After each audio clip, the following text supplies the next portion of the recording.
মানুষ সব ভুলে যেতে পারে, রাগারাগি, ভুল বোঝাবুঝি, তর্ক বিতর্ক, মন খারাপ ইত্যাদি। সময়ের সাথে মানুষ সব ভুলে যায়, কিন্তু ভুলতে পারে না কিছু কথা। প্রিয় মানুষের মুখ থেকে নিজের ব্যাপারে শোনা কিছু কথা মানুষের মনের ভেতর চলতে থাকে অদৃশ্য টেপ রেকর্ডের মতো। বুকের ভেতর কোনো তীক্ষ্ণ তরোয়ালের মতো গেঁথে থাকে সেই সব অপমানগুলো। গলার ভেতর মাছের কাঁটার মতো আটকে থাকে সেই সব কটূক্তি। ঘুমের মধ্যে দুঃস্বপ্নের মতো তাড়া দেয়, না কিছু গেলা যায় আর না কিছু ফেলা যায়।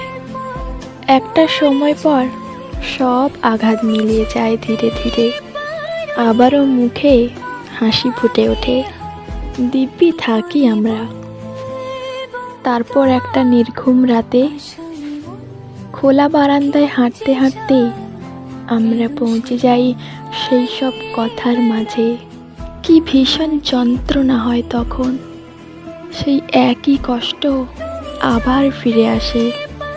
আর আমরা বুঝতে পারি আমরা মানুষদের ক্ষমা করি, কিন্তু তাদের কথাগুলোকে নয়। করে বলবো তোমার আসলে